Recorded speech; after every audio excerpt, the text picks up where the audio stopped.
Okay, welcome everybody to episode 57 of Paranormal Pendle, broadcasting to the Paranormal UK network at paukradio.com. So that's the usual intro out of the way. I'll do the intro now for my guest. Really delighted to have author Brian Allen with me today. Brian has written numerous books on numerous subjects. In fact, I've just been doing some research on his books today, all the different things that he's written about over the years. So, Brian, first of all, welcome. Thank you for coming on and talking to me. Hey, Craig, thank you so much for asking me. It's an absolute honour. No problem at all. So, I gather by the accent you are from north of the Wall. That would be correct, yeah. Can I ask whereabouts in Scotland you're from? It's a place called Kincardine. We used to have stereophonic power stations on either side of us, with Longannet Power Station on one side, with Kincardine Power Station on the other, and I've worked in both of them as an instrument tech. Okay, And but they're both no longer there. They've been knocked down. So, but I'm the only thing that's left standing. So it must tell something. Yeah. good stuff. So, yeah, as I said in the intro, I've been looking at quite a lot of the books really, just to get a sort of flavour about the stuff that you've written about over the years. Sure. Yeah, yeah. Quite sort of wide ranging. I'd like to talk about your new book, which is The Hole in the Sky. That's right. We'll get to that shortly if you don't mind. I always like to try and ask a little bit about the history of my guests. What got you interested in this sort of subject in the first place? Okay. What kicked it all off for you? Well, I'll tell you this. This started when I was just about 2 years old, not quite 2 years old. In fact, I spoke last year. I spoke to Daryl Sims. You've probably heard of Daryl. I spoke to him about what happened to me because I never forgot it. And he said you were abducted. He said that's what happened to you. You were abducted and put back. So I'll run through this. I'll run through exactly what happened. I'm 2 years old. I wake up and I'm looking out through the bars of the cot. So I was lying in a cot, okay? And about 4 or 5 feet away from me was a piano stool, and my dad was a musician. And in the bedroom, it was the only room big enough. He had a baby grand piano because these things are pretty big, as you can imagine. So the thing is, between the piano stool and the cot, there was a figure standing, about 4 foot high, 3.5, 4 foot high, arms folded, wearing a green one-piece outfit, and it was just watching me. Wasn't threatening me, wasn't do, just watched me. And I swear to God, Craig, I can remember this like it was yesterday. I can still see this bright in my mind. I, and I spoke to a psychologist about this once. I happened to know the guy, and he said, "Oh, you had a hallucination." I said, "No, I was wide awake. I saw this thing. It was standing. It was watched me. There was no hallucination. I could feel the coldness of the air in my nose because it was early morning. I could see the sun was streaming across the bottom of the cot. I was wide awake and I could see this thing. Anyway, it offered me no threat. So I went back to sleep again. But the odd thing was, a couple of months later, in the same room, and now, bear in mind, this is about 1946, because I was born in 44. This is about 1946, thereabout. This is before the disc-shaped UFOs were even thought about, before people even knew what they were. Yeah. But I saw this massive disc-shaped object, this UFO, and I knew it had come for me. I knew that this was mine. I was connected to this. And it wasn't until and I mean decades later, that I actually connected the two together. At first, I thought this thing was some sort of supernatural entity, that sort of thing. Mm. But it was only this is true about 25 years, 15 years ago that I realized this was not supernatural. This was probably an ET of some kind. And when I spoke to Darrell about it, he says, "Yeah, that's it. You were abducted and you were put back." And this is what turned me on to the subject right then, at age 2 years old, and it's never let go. And I've never let go, and I've kept on going. But I've dipped in and out of the paranormal and ufology. But then I realised there was a lot of there was many aspects of one would crop up in the other. So you could say that the two are linked. The subjects are linked, whether people realise it or not. Yeah, I mean, there is a school of thought now, isn't there, that UFOs, UAPs, ghost activity, poltergeist activity, anything really which is sort of unexplained can always sort of linked together in some way? I mean, how there are a lot of different theories, aren't there? I'm just interested as to how you think it's all sort of linked together.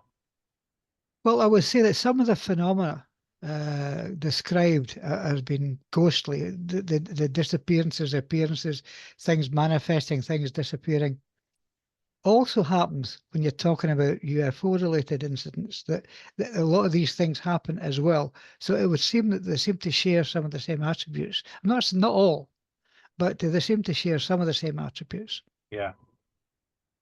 Yeah, interesting. I've had quite a few guests on recently that have had that same sort of reasoning behind what these things are. So obviously then as a very young child, this did this sort of stay with you then, but it was only when you spoke to this other guy that things started all falling into place. Oh, hell no, because this, I started off with an interest in science fiction, sci-fi stuff Right. and horror. Yeah. And the sci-fi side of it, as long as I could read, I read sci-fi stuff. So it was always the same related subject, but I didn't get involved in it hands-on until about 40 years ago, I guess. So I've been doing it hands-on for 40 years, but before it was fairly sort of, if you like, borderline. I was always interested in it, always studying it, but didn't do it hands-on until 40 years ago. And in that 40 years, I've seen things firsthand. I've seen things in company. I've spoken to people. I've spoken to witches. I've spoken to all sorts of people. That decent people, nice people, and they have opened a lot of doors for me and allowed me to think in a very free fashion. That I never rule anything out. There are, well, I'm not going to say that. There are things that people have told me. I've gone to myself, just said bollocks, nonsense, quite frankly. But can't be. That's just nonsense. Yeah. But for the most part, I keep an open mind. So could you give me some examples then of things that you've seen over the years or been involved in over the years that have been particularly Okay, particularly okay, memorable, shall we say? okay. Well, there was a case that I wrote about in Revenants, Haunted Places and Haunted People, which is the only book I've written. I've written 14 books, but that's the only one that I've written that was actually my own, the case files, my own case files. All the rest have been to do other stuff. Yeah. And it was a place called the Highland Hotel. And I knew that I was told by people who lived a few doors down from me that the lady was having some problems in the place, and because it would be apparently it was abundantly haunted. It was in a little village in Stirlingshire called Doune, Doune, Doune. And I was asked, would I go along and speak to the lady? So I went along, had a word with her, and this would be, I guess, in the winter. It was either late in the year or early in the year. I'm not sure, can't remember, but I know it was cold, it was dark. And I went along myself first to talk to her, chat to her about it before I went back with a heavy squad with mediums and stuff.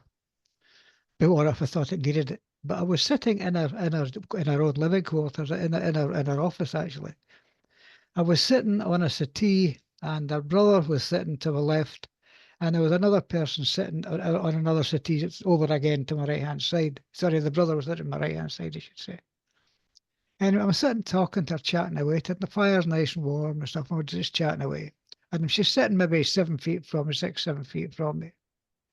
And as she's talking, the sound in the room changed. It became echoey, for want of a better word. And the temperature dropped quickly. And over her, let me say, she's faced me, so it was over her left shoulder, back in the sort of archway of the fireplace of the window, our window where the curtains were. This figure started to manifest, and it would be. I don't say why it was male. I don't know why I want to say it was male, but I've got the impression this thing was male. Be 6 foot tall, maybe slightly taller, and it was just a dark outline, but it got heavier and more dense, and it was actually manifesting a bit. It was a dark with a black shadow that was more than a shadow, but this thing was solid.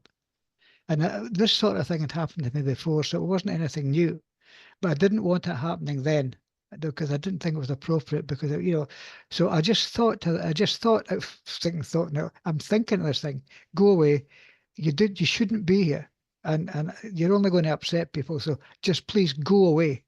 and it faded out and just went. So we just carried on with the conversation. And during the conversation, she was saying that her animal, she had a couple of dogs, and they used to go crazy in this place. They used to crack up, really panic and get frightened. Guests were seeing things in the rooms because it was a small hotel. Guests would be seeing things in the room. She was hearing her name shouted. This was happening all the time. So I said, "Oh well, I'll come back." So I came back about a week, 10 days later, with a couple of really good mediums that I knew, Anne Marie and Jim. And there was what it really kicked off because there was a short flight of stairs, maybe about 10 foot long, run up to the guest quarters from where the lady's office was. Now Jim was standing at the top of the stairs, Anne Marie was standing at the bottom of the stairs, and I was standing in the middle. And all of a sudden, it was like a wind, a breeze started to blow down the stairs, and this was coming from nowhere. This was inside the house, Yeah. and it was otherwise warm. The radiators were all on. And this was getting colder and colder, and this breeze was getting. I could feel my hair ruffling. That's how strong it was, and it was coming down the stairs for where Jim was. So I looked at Anne Marie, and she was. By this time, she had come up the stairs. And she was standing just on the stair below me. Mm. She says, "You know," she says, "if this thing was any stronger, it would push us off the stair. It doesn't want us here." Well, apparently, what had happened was that a girl had fallen down the stairs and got killed, and she was pregnant at the time. And her father, because this was back in the late 1700s, you just didn't get pregnant outside marriage. It didn't happen, and if it did, it was a major calamity. So the father more or less disowned her. But anyway, the child died, and the girl never got over it. But anyway, she fell down this flight of stairs because these buildings are pretty old. The girl fell down the flight of stairs and got killed. So the medium said, "Well, what I'm going to do is I'm going to reunite her with the soul of her dead baby and see what happens." So she's saying, "Oh," and in the meantime, I'm standing there, and the thing I could smell like farmyard smells, but nothing bad, just like hay and horses and stuff, and I could hear horses whinnying. And she didn't have to say she's got the baby and she's gone, because I felt it. It was like somebody turned a switch off, and it was like the building just went and sighed, and the tension went out of off that part of the house. And I knew she'd got the baby and she'd gone because I felt it. And that was Anne Marie said, I've put her back in contact with the baby and she's gone. I know I felt her go. But apart from that, we found there was ghosts of animals in the place. There was another couple of things, yeah. In fact, I got to touch. She said, "Put your hand down there." We were in one of the bedrooms, and it was like an electrical tingling sensation, very strange. And she said that's a dog, the spirit of a dog. So it just felt tingly, but just I don't know. I mean, I'm not going to argue with her. She's saying that's what it was, and then I'll take her word for it. But it was that kind of thing, and she was talking about there was people passing by and all that kind of thing. So we managed to get the place cleared out, or cleared as best I could. And I sort of said, "Well, look, if anything else happens, if it goes wrong, give us a shout, and we'll come back and try and help her get it. We'll see what we can do." And as far as I know, the place stayed okay. But word got out, and various ghost hunting groups started turning up. So God only knows what happened when they got there, because you can actually invoke the things as well as get rid of them. So, but for all I know, I don't know. But the last I heard, when I left, it was okay. But they might have kicked off something else to happen. That was nothing to do with me. So there you are. But just another little thing about Anne Marie. We did quite a lot in the Covenanters prison in Edinburgh, Right. because there was quite a lot. There was ghosts in the Covenanters prison. It's about 100 meters long. It's lined with mausoleums, and it's in this churchyard. And there was problems because the ghost tours in Edinburgh, because they have quite a lot of that going on in Edinburgh, the ghost tours, and they always end up in the Covenanters prison. Well, we were up there investigating. It was a Polish TV crew that said, "Would you come along?" And we said, "Yeah, go on then," and we did. And the thing was that right down at the very end of the Covenanters prison, it's all like old stone walls and stuff. And I was standing talking to Anne Maria, and the old trusty Trifield meter was out beside me because we were using it to check because they're useful. And she said, "Oh," she said, some people just walked behind us." And as she said that, the Trifield meter just went full scale, whoop, and went back down again. I said, "Oh, yeah." Oh, she said they've come back again, and the trifield meter went full scale, came back down again now. I don't know if that was a transient magnetic field that she was interpreting as spirit, or if something spiritual did go past us and it was generating its own electromagnetic field. But that's a couple of examples of the kind of stuff. I've also seen poltergeist effects, things in houses where people are getting problems, things lifting up, moving across and setting themselves down again. I've seen that sort of thing happen. As to what causes it, I'm not stupid enough to say that I know why, because I don't know why. I know that some sort of energy is being expended, but it seems to be focused and localized. But I don't know. I'm going to say there's no point in saying electromagnetic energy because that's meaningless. Because what lifted that object up, lifted it up and set it back down again. So I don't. I don't know. When anybody that says that they do know are kidding themselves on because they really don't know either. Nobody does. No, my wife lived in a very old farmhouse which had a lot of poltergeist activity, and she and other members of the family witnessed objects being levitated and then dropped again. So yeah, it's quite a thing to see. Apparently, I've obviously never seen it, but it is quite a thing to see. So with your poltergeist investigations, then is there any that particularly stand out? Is there any that were particularly violent, shall we say? No, no, No. no. Just stuff moving about, spurious, spontaneous noises, that kind of thing. I know that some of them can get pretty hairy, but I never experienced anything like that. No, nor do I want to, I might add. No. But yeah, it was all. Well, this sounds terribly blasé, but it gets to the point where it's same old, same old. Here we go again, and you say, well, and that sounds terribly blasé, but it's a fact. If you see it so many times, oh, here we go again. Just make a note of it and move on. But normally, when the poltergeist effects were occurring, you were getting readings on the trifield. So it was picking up an electric, a field of some sort, be it microwave or electromagnetic. I'm not sure because it measures both. But yeah, it was picking up something going on. So something was manifesting and stuff was moving around. So, but that's the best I can do. Yeah. One of your books is about the occult, isn't it? Well, What? well, which one? Because they're all about. Well, yeah, more than one. No, I'm just interested briefly in what you think about the occult in general and whether that can invoke negative energies, whether that. Well, if you're talking about the occult, the occult just means hidden. Okay, occulted just means hidden. Yeah. So if you're talking about magic, paranormal phenomena, which is probably closer to the point, if you're saying does magic work, I would say yes, it does. But I think that's more to do with a state of mind than any ritual incantations or ceremonies that go on. Because I think that the words and the incantations, all they are going to do is actually it's a point of focus for the mind to focus on. And I think it's mental energy more than anything else that's manifesting there. But as to what it is, I don't know. I honest to God don't know. I wish I did, but I don't. So you think it's something which is produced by a person or a person's sort of well, could it be kinetic energy or something like that? Yes, Or yeah, yes, yeah. yeah, I'm pretty sure. I mean, I could sit here and speculate all night and give long-winded theories, but really, nobody knows. nobody Nobody knows. really knows. No, it's interesting, isn't it? It really is. All right, then let's get on to the book then. So, your latest book, because as you've said, you've written how many is it now? 14? 14, yeah, yeah, 14.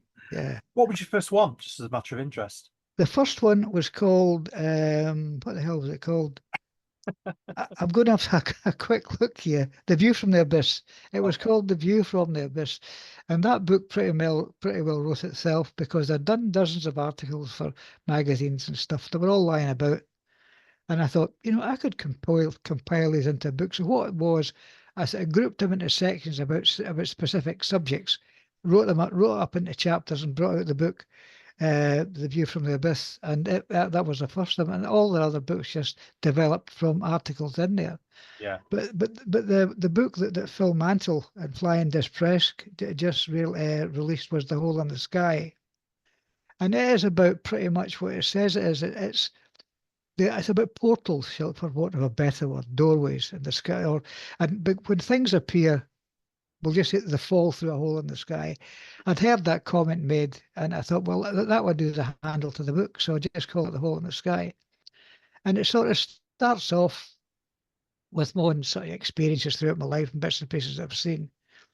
But what I've tried to concentrate on was Rosslyn Chapel, because in Rosslyn Chapel, one of the books I wrote was it's called Rosslyn Between Two Worlds, but that's another kettle of fish. But the hole in the sky, it focused on one of the phenomena that we actually located in Rosslyn Chapel, because although I'd known about the place since the 1980s, I didn't visit it till I guess about 1990, and we went in with some friends of ours, and we located a portal. And I'll tell you now, I can guarantee there is a portal in Rosslyn Chapel. It is at the east end of the chapel, right in front of the St. Matthew altar.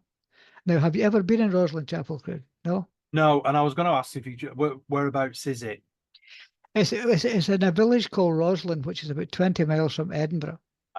It's not far. It's close to Edinburgh, 20 miles away, and it's a little spur off a village called Rosslyn Chapel.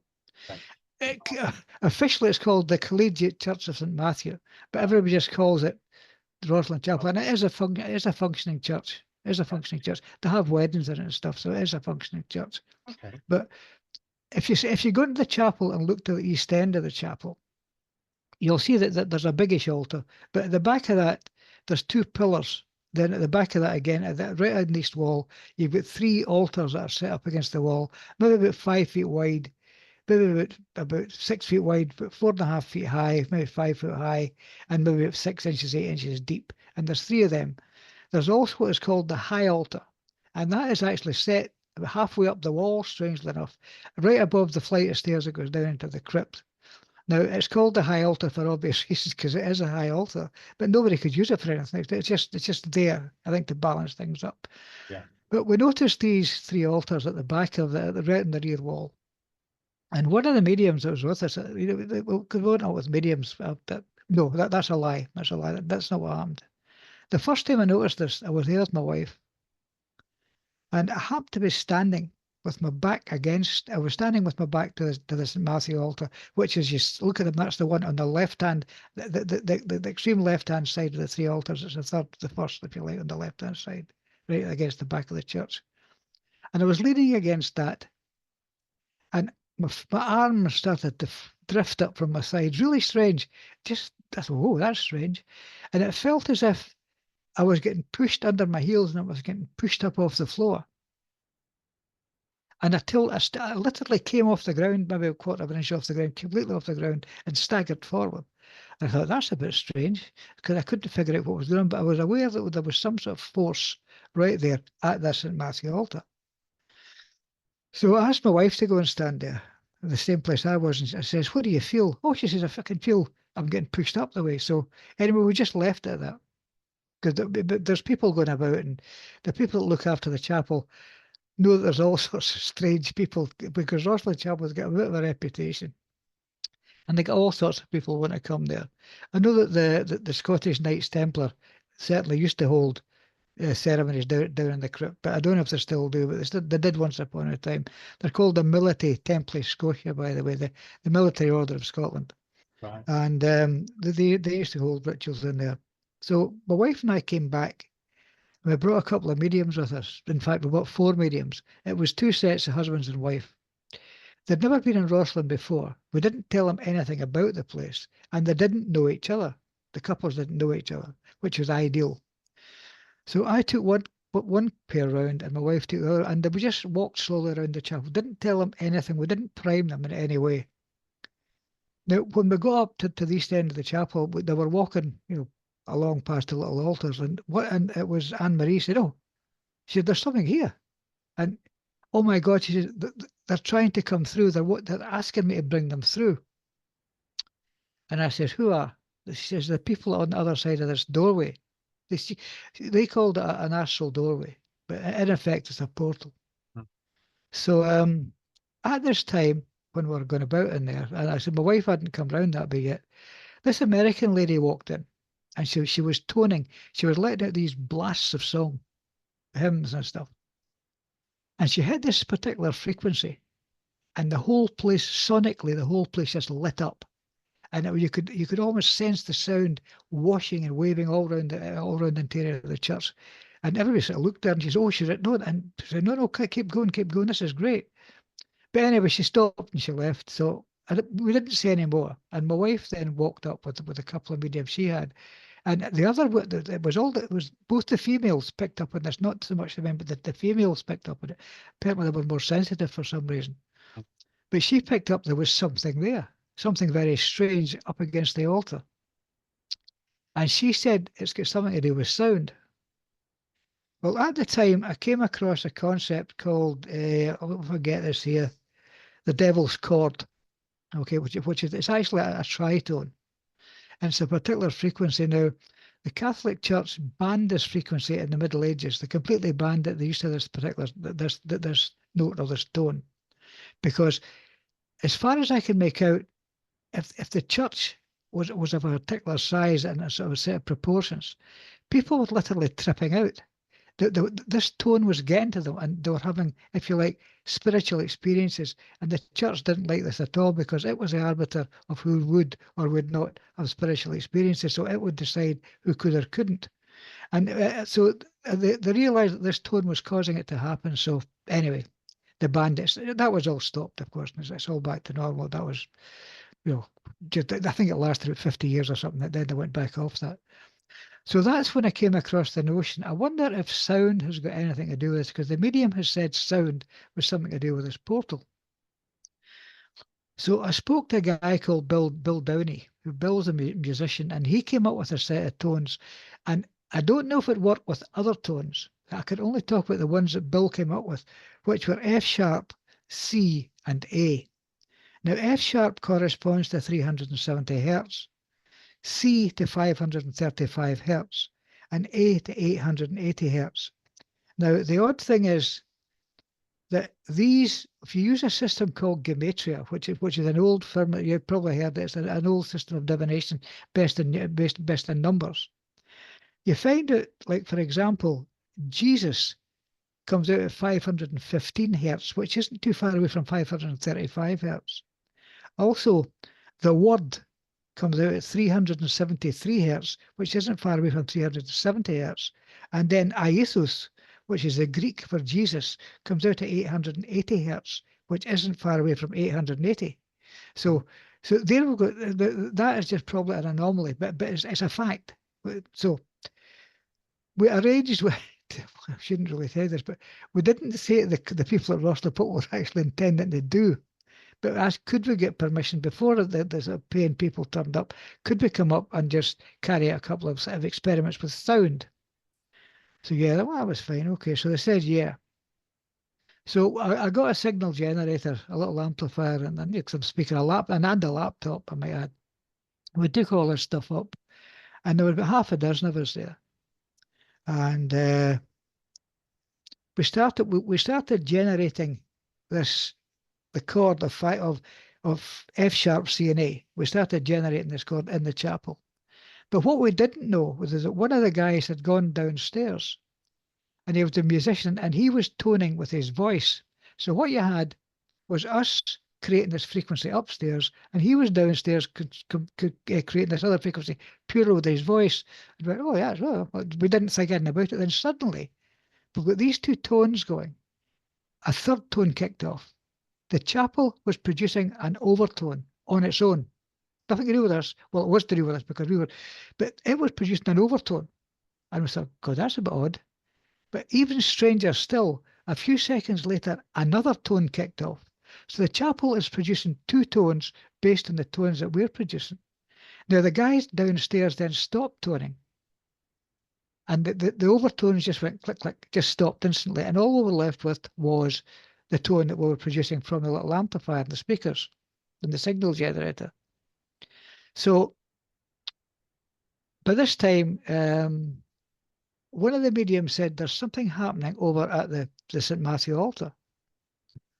So we went across, and one of the mediums, she stood with her back to the altar, and I was stood facing her, and it was really weird because it was it was icy cold right in front of the altar. You could literally put your hands out to this from besides, and it was like you were pushing them through a barrier. It was like warmer on the outside than on the inside. So this whatever was getting produced was getting produced right at this altar where we suspect that this portal exists. So we weren't sure what to do, quite frankly. Then it's because I can the imagine. people, well, because I was getting kind of worried. What if we actually open something here and we can't close it? What are we going to do? So by this time, people are starting to walk in. The paying guests are starting to come in. The people, the visitors, and one of the mediums was said, oh, something's starting to act. Something's happening. It's getting this coldness is getting more intense at the altar, as if something was going to happen. Well, to be honest, I bottled it and pulled the plug literally. I said, let's switch this. I think we better stop this in case anything happens that we've no control over. Because if it had done, we would have had no control over it.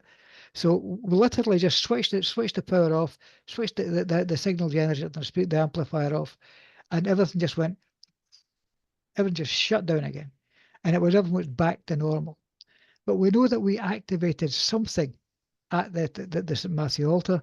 Now, as I said, two sets of mediums both said there was something very strange about this, and one of them had said to us that they were asking that whoever was on the other side of it was asking to be brought through to our reality, which she didn't do, obviously.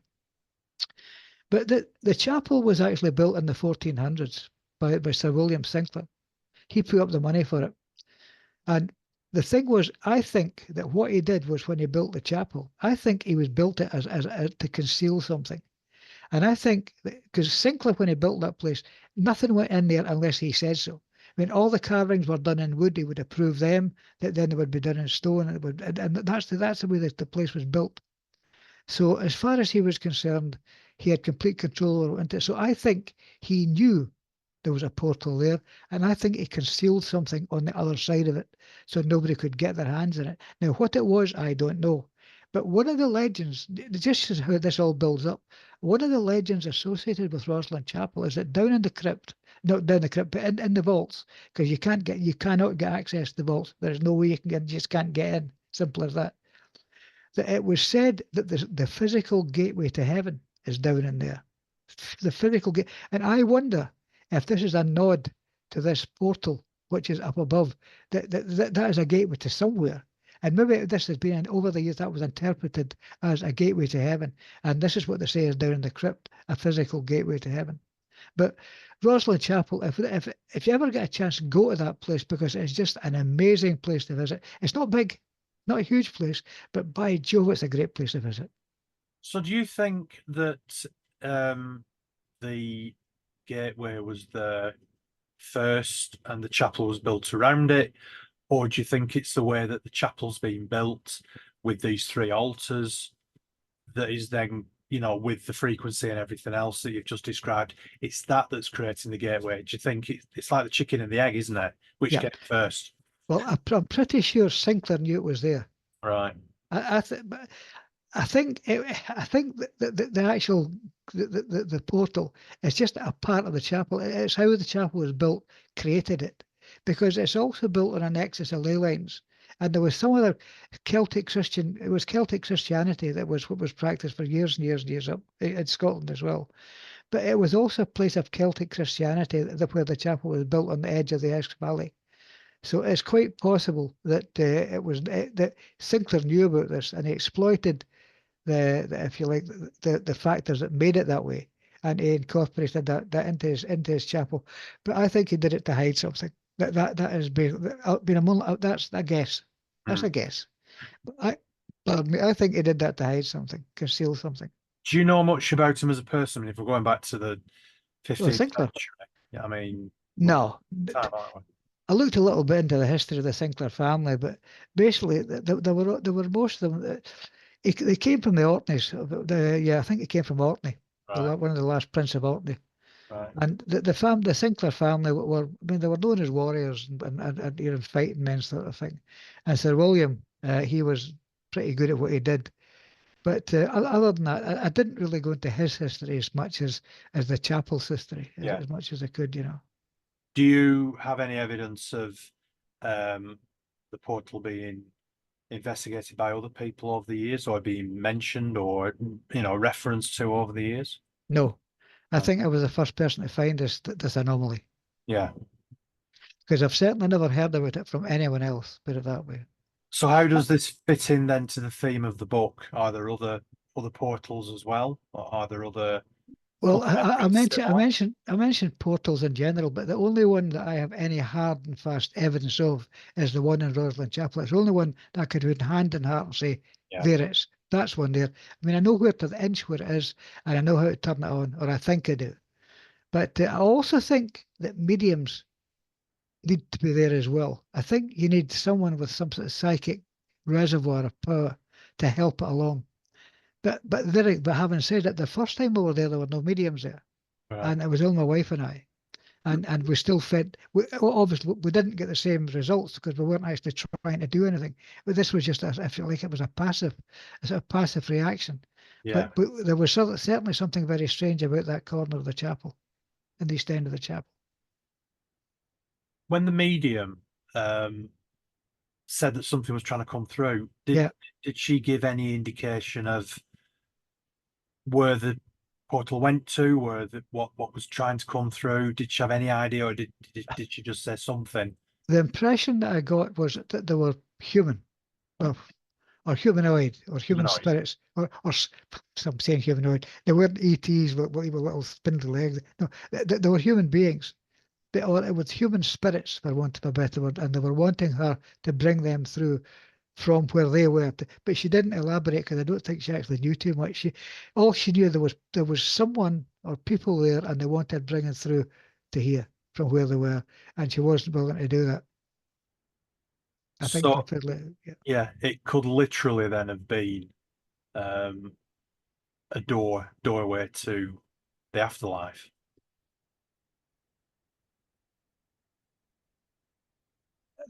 No, no. I think no. I didn't get the feeling it was a doorway to the afterlife because the afterlife is the afterlife and we experience it when we're both unfortunately dead. But I think no, I think this was people on the other side. I don't think it was an afterlife thing. Right. I think that's just what they were in that plane of existence where they were, and they wanted her to bring them through, and I think they knew she could do it Right. if she wanted to, Yeah. but she didn't. No, I mean the only reason I asked that was because you mentioned that this Sir William Sinclair, Mm. um, the legend was that in the crypt there was Mm. a The doorway physical, to heaven. the physical gateway to Yeah, heaven. yeah. Yeah, So yeah, I'm just yeah, wondering whether yeah. it was that. Do you No, have any? but I'm going to say, do you have any plans on going back? we had thought about it, but it's not as easy now as it was because it's more of a money-driven thing now. Because yeah, they exploit the fact that it appeared in that Tom Hanks film. What was that Tom Hanks film it was in? It was quite a well-known film a few years back. The Da Vinci Code. The Da Vinci Code.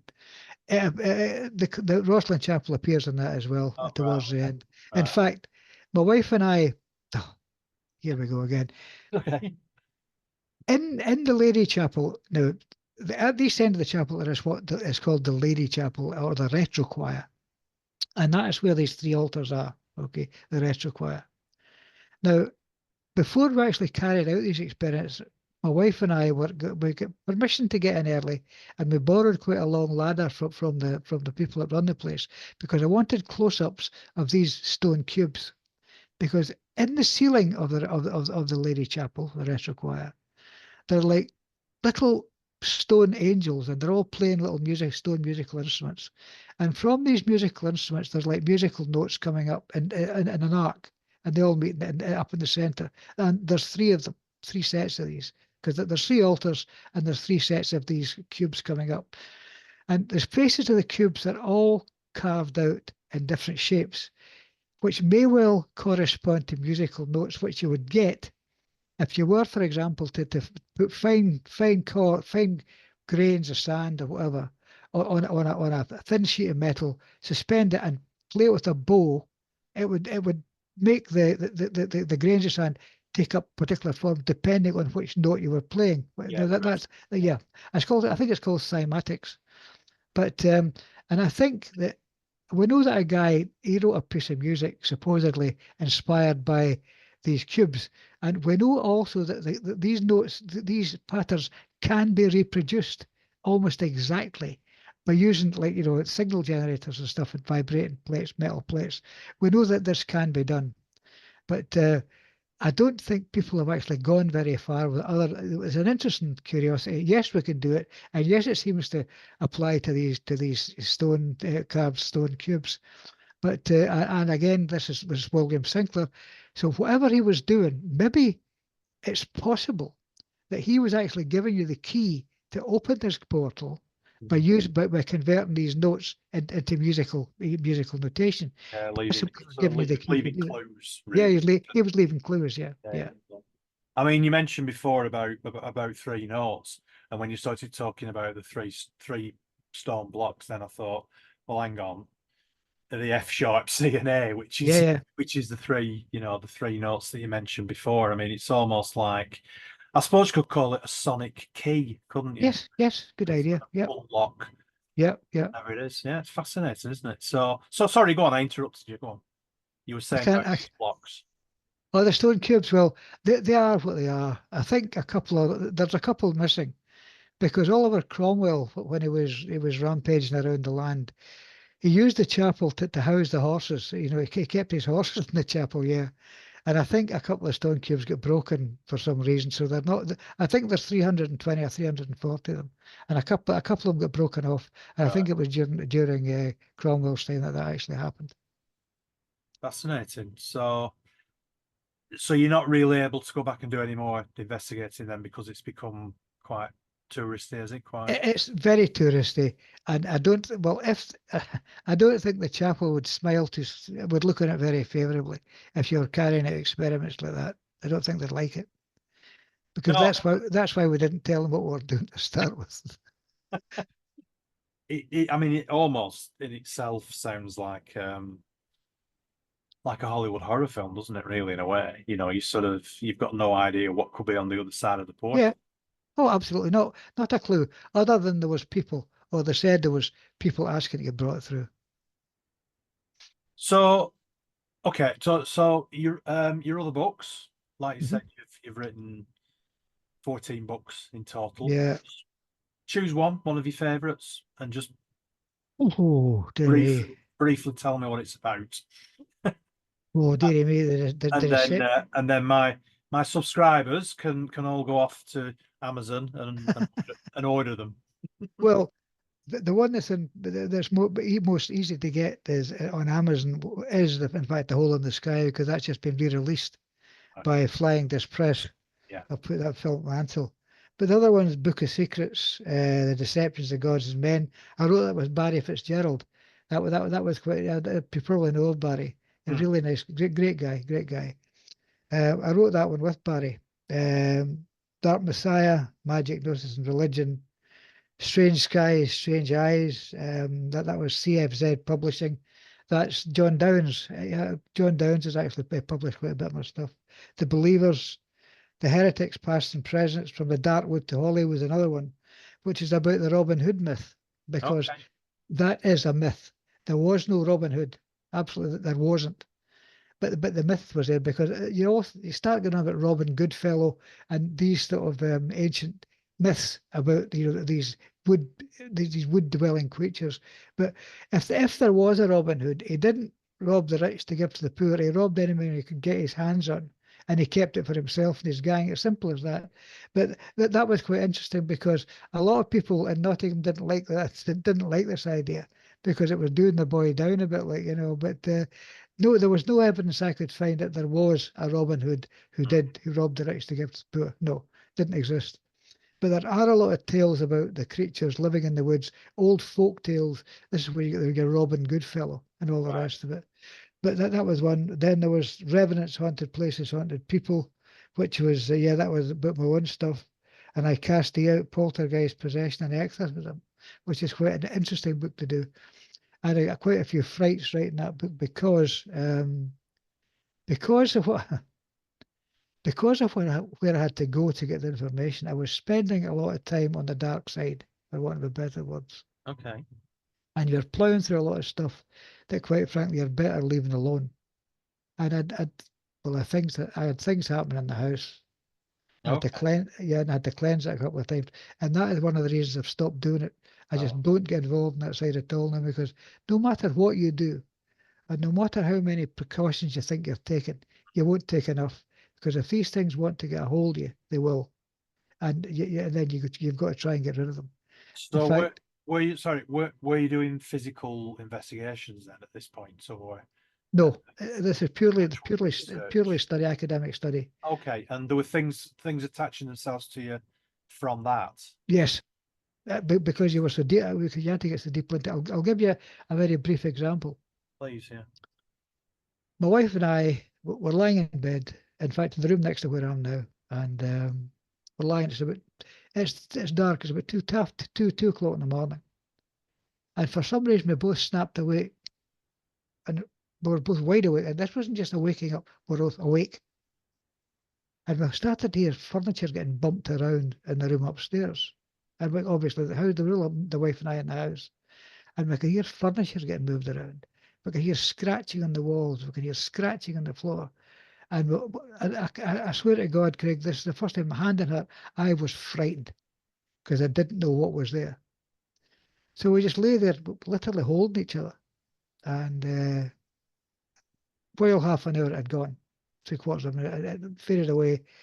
But we didn't manage to get to sleep till the lights started getting a bit light outside. And we both got a couple of hours sleep. So we didn't talk about it. But when my wife went to work, because she didn't work now, but she did work at the time. This was about 6, 8, 9 years or 10 years ago. And I went round the house because I've been retired quite a long time now. I went round the house with some salt and some water, and I cleansed every room in the house. And that's the second time I've had to do that. It's the second time I've had to do it. And once, not long after that, we got one of our medium friends came to the house, and she walked in the door and she said, "Wow," she said, "You know your house is in the most spiritually inactive house I've ever been in." She says, "Absolutely clean. There's nothing in this house whatsoever." And I was saying, "Well, I'm not surprised because it's been cleansed often enough." So it just shows you Yeah, that this does work, and she picked up on it. Yeah, yeah. but that is why I will not do it. Yeah, I'll give you an example. I was doing a presentation. I was preparing a presentation, and it was about Aleister Crowley. Okay, Oh yeah. yeah, and I was looking at stuff. It wasn't on this computer. It was another little computer at the side. And every time I clicked on the name Crowley, it was what was the band that was playing at the time? Was it no? Name will come back to me. As soon as I clicked on Crowley, the guy is shouting and he's going, "Mr. Crowley!" And I went, bloody hell. And every time I clicked on Crowley's name, this guy's shouting Mr. Crowley. And the song was about Aleister Crowley. But it just shows you that these synchronicities occur. And that's when I was saying I better get stopped, is because there's an old saying that if you gaze into the abyss gazes also into you. And trust me, it does. If you're looking at that stuff, it knows you're looking. And Yeah, if you're unlucky, it'll come back, it'll let you know it. yeah. That's why I just won't do it anymore. I just refuse to do it. Won't get involved. And anybody that wants to, good luck to them. But it's not me. Well, I think on that scary scary bit of information. Um, it's been great talking to you, Brian. Really And interesting. yourself, Craig. It's been an absolute pleasure. Seriously. Yeah, no, it's been really interesting. Um, it's always great to talk to guests who've got a wide range of subjects to talk about. That they're not sort of one trick ponies as I Mm. as I like to call them. So it's been really great to talk to you. So your books were, I mean, you mentioned the latest one, The Hole in the Sky. The Is that Hole in the Sky. That is just new. That's only been out a matter of weeks, months, yeah, maybe a month, couple of months. yeah, a And couple of that is printed by Flying Disc Press and is on Amazon. It's available on Amazon. But the with rest of them, the rest. Yeah. The rest, but well, I cast out From the Darkwood to Hollywood, The Heretics, Past and Present, The Believers, yeah, The Receptions of Gods and Men. It is, I know for a fact that is also on Amazon, and it's right. also printed by Flying Disc Press. Book of Secrets, that's O Books, I think did that one. The Dark Messiah, Magic, Gnosis, and Religion. That is also around. But if they just go into Amazon and look Brian Allen or Brian J. Allen, sometimes are better. Get either Brian or Brian J. Allen books. Yeah, That'll bring up the books that are available that are around. But if it's as far as the Hole in the Sky is concerned, that was one of the books I took a real pleasure in writing. Really enjoyed writing that one. excellent, good stuff. All right, well, it's brilliant. Thank you for coming on, Brian. Do you have any social media presence or a website or anything like that? Don't I have a website, but I can't give you off the top of my head. Just can't remember. It just went. Yeah, no problem. I'm sure we'll find it. If we Google your name, I'm sure it'll come up. Well, in fact, if you Google Brian Allen Paranormal or Yeah, Brian Allen UFO, yeah, you'll get it both ways. get Yeah. lots of stuff. Brilliant. Well, thank you for coming on. Thank you for spending some time talking to me. It's been an absolute pleasure, and good luck with the book as well. Oh, yeah, please God, please God. Fingers crossed there. Fingers crossed. Yeah. Well, you got Philip behind you, so he's very good, isn't he? And Yeah, a great guy, absolutely great guy. Yeah. you know, pushing the books Oh, into English is I've known massive. Philip for about 30 odd years, at least 30 years. Yeah. Yeah, I've had him on a couple of times as a guest. He's a very interesting guy, isn't he? Very Yes. interesting. And I might add, Philip and I don't always agree either, because we've got he's got his view of UFOs, I've got mine, and Yeah, do they exist? Yeah, but that's an entirely different story. no problem at all. Listen, thanks, Brian. Thanks for coming on. You take care, Okay. Yep. and hopefully we'll speak again soon. I'd love that, Craig. Okay. Absolutely brilliant. God Thank bless, you. man. Take care. Thank you. Bye bye.